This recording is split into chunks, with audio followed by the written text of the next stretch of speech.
and make sure no cars are coming, okay?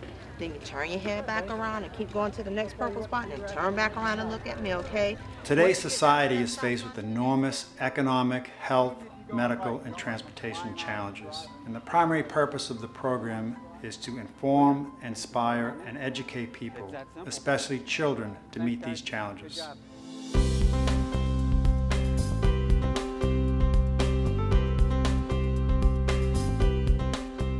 It's very important to train children at a young age the bicycle safety, the rules of the road, how to operate a bike safely to help build their confidence.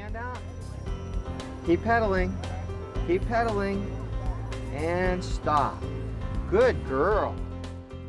The program began in 1982 with the 3-year U.S. Department of Transportation 402 grant. After the grant expired, a group of educators from Polk County received a grant to design a bicycle safety education curriculum. After that, the program relocated under contract with the University of Florida, where it's been since the early 90s. Just over a year ago we got the grant. We actually finally got the equipment that we can do this big setup like we have here. So this helps tremendously to have our own equipment to be able to set up rodeos and set up bicycle safety and pedestrian safety programs. Boy, those shoes are very pretty. How about if I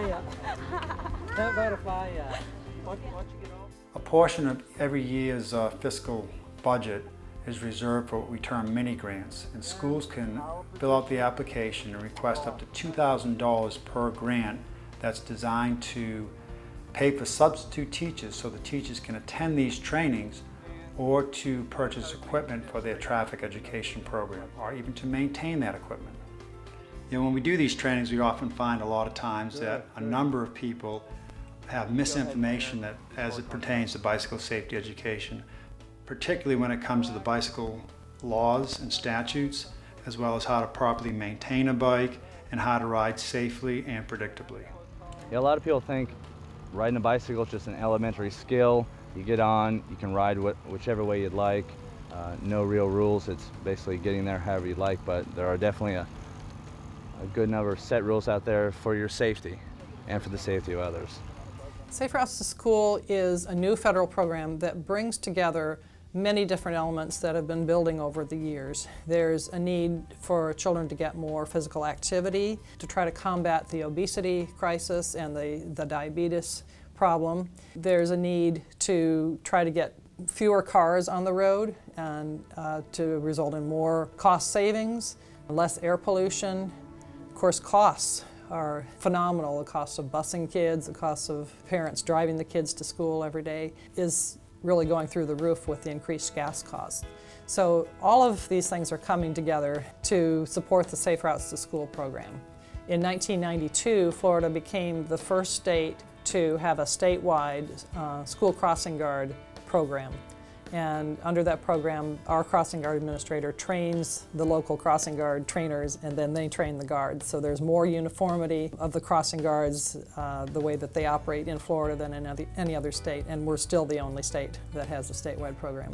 It's under the Safety Law, the new federal transportation law, and it mandated that each state have a Safe Routes to School coordinator and establish a program so they can improve both the educational and encouragement and enforcement side of the program, and also the engineering side. So it addresses both infrastructure and non-infrastructure. There have been some measurable outcomes, particularly in Duval County, where they did a study where they saw a tremendous increase in helmet use, along with a decrease in child injuries and deaths. Have fun! With children, we teach the teachers, primarily elementary school teachers, who in turn go back into the school system and teach the children how to be safer and more predictable cyclists and pedestrians. We got room for 3. Come on. The program progresses from the very basic skills that we teach children in kindergarten and first grade, how to stop, look left, right, and left, and progresses on to school bus safety. And the thinking is we make them safe pedestrians, and then in turn teach them the cycling skills and make them safe cyclists, and then later that translates to safe drivers. So that you go straight while you turn your head, because usually when you turn your head, what happens? The bike turns. A physical educator, a school administrator, or a school just has to contact us at the Florida Traffic Bike Safety Education Program, and we will set up a time that's convenient for you, for us to come and provide the training at no cost to your teachers. I'm going to say a couple things before we go this second time. Good job there. A couple things you need to emphasize, particularly with the children when you're teaching, is make sure you ride in a nice straight line, because it's important when you're in traffic that you're predictable and you're not weaving down the road. Well, the program would be good to have in your school first and foremost, because the Florida Department of Education now requires from kindergarten through grade 5 to teach pedestrian and bicycle safety in the school system. More importantly, the programs are important to have because it reduces injuries and deaths in children, makes for a healthier community, a more sustainable community, hopefully reduces pollution and economic costs at the same time. Nice straight line. Let's hear stopping. Stopping!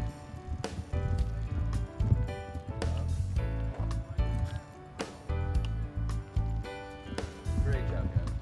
The program has about 20 regional trainers. These are folks that have been certified by the League of American Bicyclists and have the LCI certification. In addition to that, they observe and then co-teach one of our sessions or workshops with one of our current regional trainers to become a regional trainer themselves. And they're located throughout the state, and they work with us in teaching our teacher workshops.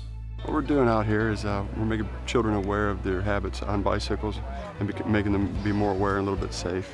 We have all 4 divisions or districts from the Sheriff's Office working here together with a combined effort with a couple of the local bicycle clubs and civilian groups. And our main purpose and goal is pedestrian and bike safety. And we feel that this is a good venue to begin because we have so many people here. We even supply the materials, the bikes, and the helmets needed to complete the course. The program's also important because the kids really love these activities. The teachers enjoy teaching it, enjoy getting back on the bikes themselves many times, but the kids really love these activities. Given what I've experienced over the last couple of years as director of this program, I can imagine a time when our children can freely and safely walk and bicycle because they've been properly educated. This is amazingly valuable, not only for myself as a cyclist, but to pass on to the kids. There are people around and you don't know they're there unless you check, so all these skills are useful. There's always something, there's always some little element that you're not incorporating, and you need to work that in for proper bike safety. Well, overall, we're learning a lot about bike safety, and a lot of these techniques we can use and pass on to the kids because them riding on the roads. I learned how to stop, how to scan, and it's very important, both for me and for children, I think. I think it's crucial that kids learn this stuff.